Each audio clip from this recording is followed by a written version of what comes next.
Simbon Shimba Talha. Grande momento! Linhagem Geek na área. E aí, galera? Tudo beleza? Olha só, hein? Tava demorando pra acontecer, pra aparecer esse tipo de matéria. Mas eu adorei. Porque é uma pauta muito interessante pra trazer aqui pro canal, apresentar pra vocês, colocar a nossa opinião e ouvir a sua opinião. Aqui a gente não vai falar sobre se você gostou ou não de Round 6. Isso vai ficar pro vídeo da nossa crítica. Se você não assistiu a nossa crítica de Round 6 e clicou aqui porque esta aqui é uma thumb, né, mais polêmica, um assunto mais polêmico, saiba que nós achamos que a segunda temporada, né, terceira, ou enfim, ela encerra bem, mas com alguns problemas, tá? Entretanto, a questão do Ji-hoon ter escolhido salvar a bebê e a direção ter matado todas as mulheres da temporada, trouxe aqui a opinião de alguns militantes, porque pra mim não passam de militantes que levantam este tipo de bandeira, acusando esta temporada de Round 6 de misoginia e pró-vida. E aqui, quando a gente vai falar sobre esses dois temas, tá? Que são bem interessantes, que eles são bem contra a pró-vida, né? E a misoginia não faz o menor sentido. Eu vou explicar por quê, mas eu encerro aqui o meu destaque inicial. Bom, vamos lá, galera. Aqui eu adoro essas matérias porque a gente coloca em questão o woke, né? Não, nesse caso não é o woke de direita. Nesse caso é o woke que ele precisa politizar tudo. Ele precisa politizar tudo pra ele aparecer. É uma espécie de narcisismo também. Não deixa de ser o woke. Porque ele não tem o que falar da série. Então ele procura algo em que ele precisa politizar uma série que não tem absolutamente nada de política. Você poderia entrar, se aprofundar na questão do capitalismo, na questão do dinheiro, não é? Que o que o ser humano faz por dinheiro e tudo mais. Nem é o capitalismo uma questão. Poder do dinheiro e tudo mais. E aí você entra nos poderosos e tudo, que tem influência global. Os VIPs, né? Exato, os VIPs. E aí você entra, que seriam os globalistas. Os metacapitalistas. Isso. Mas aqui é o militante mais raso e burro. Mas mesmo esse militante mais raso e burro, é bom que ele tenha a possibilidade de militar e ser burro. E ser militante, ser woke. Porque ele está protestando com a proteção de um bebê recém-nascido. Né? Que coisa. E aí tudo bem, aí já entra já o clichê, né? De que não sobrou nenhuma mulher e tudo mais. Aí ele já entra também no clichêzão. Mas a gente também não pode esquecer que a gente tá falando de uma competição que tem muita brutalidade e vigor físico. Só que a biologia e a ciência, eles não entram no cardápio do currículo do militante. Porque a ideologia dele é muito maior do que a ciência e tudo mais. E ele se utiliza da ciência quando convém. Lembra? Ciência. Ele se utiliza de coisas da matemática quando convém. Mas se for para pular a ciência, a biologia, a matemática fascista, vale. É mais um caso de completa loucura e da patologia esquerdista que a gente precisa trazer aqui no canal, porque algum desavisado pode achar que isso tem alguma coerência, né? Então vamos conversar sobre esta pauta, mas antes, se você é novo, seja muito bem-vindo, se inscreva no canal, dê o CCC, curte, comenta, compartilha, vem pra linhagem mais famosa do Brasil. E agora um recadinho aqui pra você que busca liberdade financeira. Nós vamos apresentar o Renda Máxima. Você já pensou em ter acesso às mesmas estratégias usadas por milionários e clientes de alta renda para organizar a vida financeira e investir com segurança? O Renda Máxima é uma consultoria de investimentos com registro no Banco Central e criou o Checkup 1.0, um programa completo que transforma a maneira como você lida com dinheiro, mesmo que esteja começando do zero. O criador deste programa, o Diego Guimarães, esteve aqui nos nossos estúdios. Ele, o Rodrigo João Paulo, ele apresentou pra gente o Renda Máxima. Nós conseguimos enxergar inúmeras inúmeras vantagens e estamos trazendo aqui para nossa audiência. O Diego tem mais de 20 anos de experiência, inúmeras certificações e esse é um dos principais diferenciais do Renda Máxima, porque o Diego ele tem, além das certificações, muita experiência no segmento alta renda e no segmento private.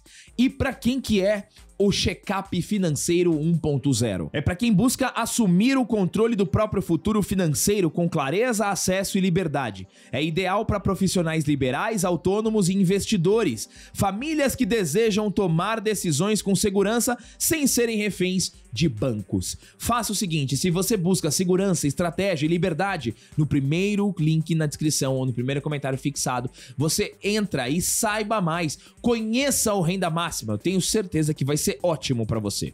Vamos lá, galera, essa aqui é muito boa, olha só, a manchete é assim, ó: fãs de Squid Games estão desapontados com suposta agenda misógina e pró-vida. Vamos mudar aqui essa manchete. Militantes de extrema esquerda que só assistiram o último episódio da série. Aí a gente continua. Estão desapontados com suposta agenda. Você aí que assistiu o Squid Game, que assistiu o Round 6, quando terminou, você tá assistindo com uma turma, vamos colocar nessa situação, uma galera, vocês assistem junto, as coisas vocês curtem, né?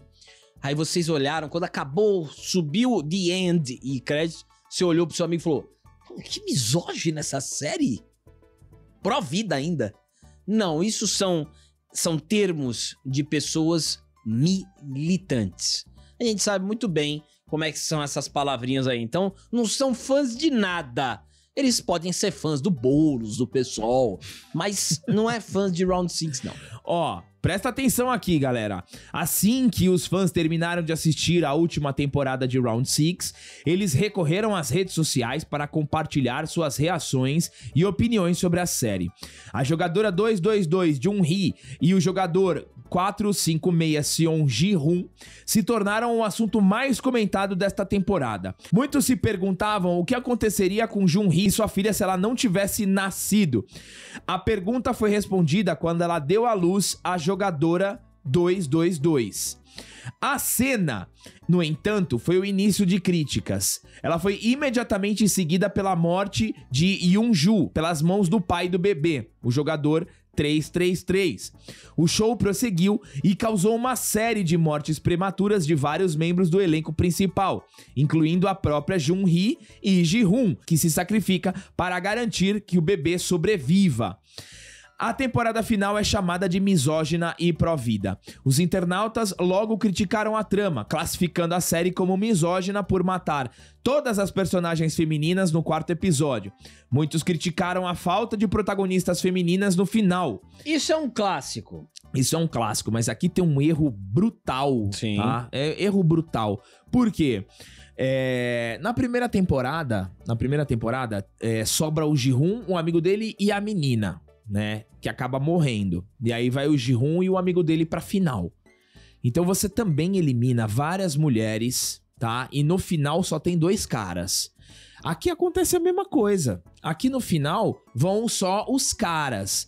Só que você tá esquecendo que a bebê é menina, né? A vencedora ainda é mulher, a única que sobreviveu, né? Além da bebê sobreviver, a coreana do norte também sobrevive. E ela é uma excelente personagem. A coreana do norte, ela é uma excelente personagem. E ela ainda salva um cara. Exato. Então, assim, é uma coisa muito estapafúrdia, que é pura militância. Sabe que isso aqui é pura militância. Agora, vamos aqui, ó. Os internautas também criticaram como o final da série não foi satisfatório e que se concentrou inteiramente na vida da criança, acima de tudo. Um desses comentários expressou sua indignação com a trama dizendo: Round 6 é pró-vida, porque essa criança é tratada como mais importante do que os adultos? Porque ela sequer pode competir. Eles perderam a trama. Pior final imaginável. Então, essa aqui é uma pessoa... Primeiro, com certeza ela é uma pessoa que tem vários problemas desde a infância, né? Eu não sou nenhum psicólogo, não quero dar nenhum laudo aqui. Mas a frase...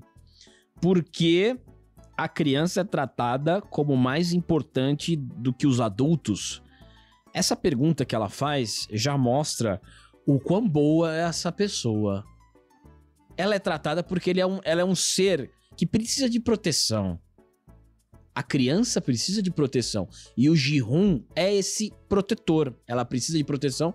E o Ji-hoon é o protetor dela. E é o início de um novo ciclo para o Ji-hoon, que estava descrente da humanidade. Ele tinha perdido a fé na humanidade. E essa criança, ela revive essa fé dele pela humanidade. E é um recém-nascido, ele precisa de proteção. Se a crítica fosse em relação ao bebê no jogo do parto, que nós achamos forçadíssimo. Perfeito. Forçado, né? Você ter o bebê e tudo mais. Mas a gente entende que é a mudança de chave dos roteiristas para o Ji-hoon. Para ele ter algo, né? Ele ter algo a proteger. É porque ele é o único que tava ali dentro que ele não tava lutando pelo dinheiro. Perfeito. Ele era o único que tava ali dentro que não lutava pelo dinheiro. Ali ele queria acabar com o jogo. Sim. A partir do momento que ele percebe que ele não tem mais chance de acabar com o jogo, ele perde qualquer tipo de motivação pra estar lá. Porque ele não quer o dinheiro.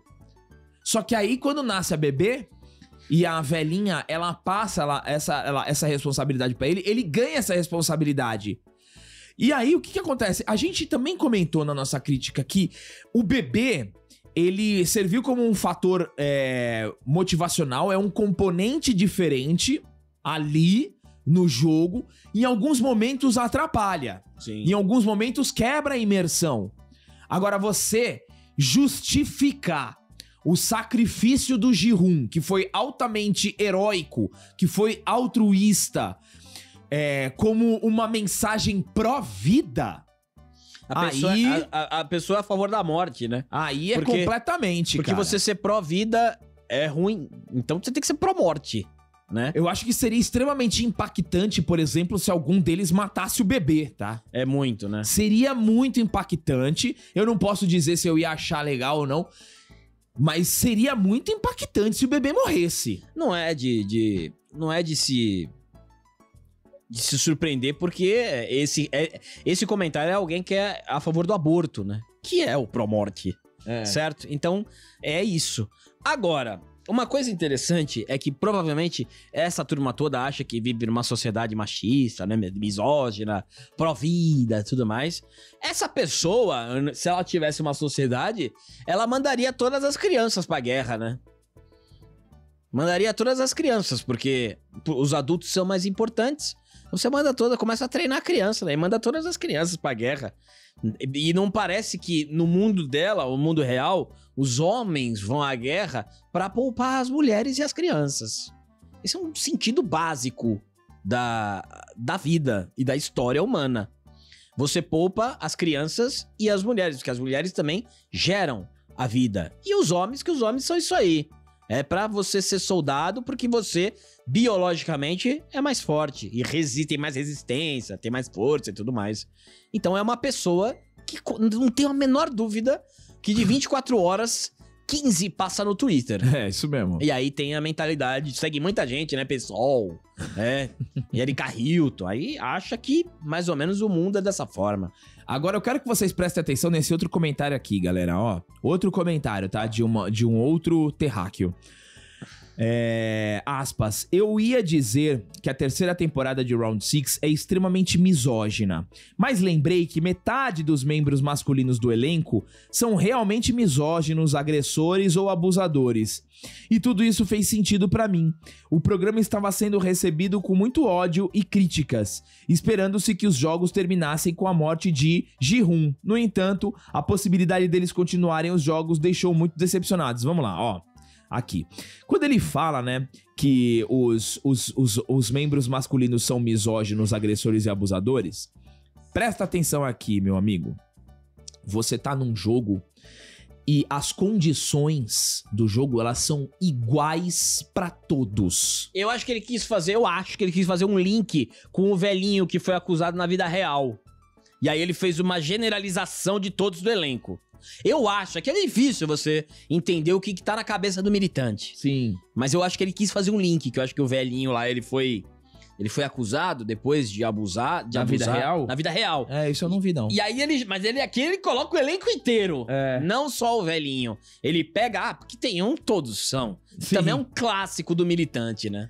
Então, mas se a gente for olhar para a série, os homens e as mulheres, eles estão totalmente em igualdade ali. A condição é igual. Totalmente em igualdade. Eles comem a mesma coisa, eles dormem no mesmo lugar. Tem a mesma Só que roupa. na hora da luta, na força bruta, a maioria dos homens vai vencer. E ali os coreanos, eles emularam o mundo real, não o mundo do militante. Exatamente. Exatamente. E aí, você colocar a questão, né, de continuar o jogo, pô, aí é uma visão comercial do negócio, tá? Por mais que falam que não vai ter uma quarta temporada de Round 6, na Coreia, eu tenho quase certeza que o final deixou aberto para um Round 6 ocidental, tá?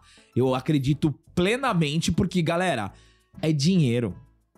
É conteúdo. A Netflix, ela é uma empresa produtora de conteúdo. Eles vivem disso. Então eu tenho certeza que pode marcar as minhas palavras e printa o que eu tô falando. Vamos ter outro Round 6. A gente vai ter o Round 6. Vai ter Round 6 em Londres. Vai ter nos Estados Unidos. Vai ter no Brasil. Vai ter na Índia. Vai ter. Round 6 é uma franquia que você consegue fazer até o 15. Que você pode fazer em países diferentes, com culturas diferentes. Porque o grande segredo do Round 6 são dois. É você ter um bom elenco, com belas atuações e ter criatividade. Esse é o segredo de Round 6. Porque vai ser muito difícil para uma quarta temporada, um Round 6 em Londres, você vai ter que ser inovador nas brincadeiras. Porque o ser humano, quando você é exposto à pressão, ao nível altíssimo de sobrevivência, você tem que trabalhar o auge do caráter ou da falta dele e personalidades diferentes. Então você consegue fazer uns 30 Round 6. Simplesmente assim. Agora, só porque sobreviveu um cara no final é misógino o negócio, aí ia ser muito ignorante. Isso aqui mostra, e a gente vai fazer um leve link. Essas ideias do militante só mostram que quando eles escrevem as séries, por que não dá certo? Olha aí a Coração de Ferro. A Coração de Ferro, ela foi escrita por essa turma aqui, ó, que escreve isso aqui, que pensa dessa forma. E aí você não se conecta com nada, porque pra ela tudo é política, todo mundo que tem que estar em cena tem que ser um revolucionário, tudo tem que ser político, ninguém aguenta. E é por isso que quando essas pessoas escrevem as obras, ninguém assiste a um fracasso, porque eles não têm noção da realidade. Eles acham que a bolinha de revolucionário de Twitter, web comunista, acham que aquilo é a realidade, quando eles estão muito, mas muito longe. Só o fato da pessoa se perguntar por que alguém prefere, por que o adulto precisa proteger uma criança, realmente. Você que escreveu isso, se você assistir esse vídeo, tiver pai e mãe, manda uma mensagem, uma carta pra eles, ou conversa. Mas, mais do que nunca, um psicólogo. Galera, coloquem nos comentários aí a opinião de vocês, que é sempre importante. Obrigado a todos que chegaram até aqui. Deem um triplo C, se inscrevam no canal e até o próximo vídeo.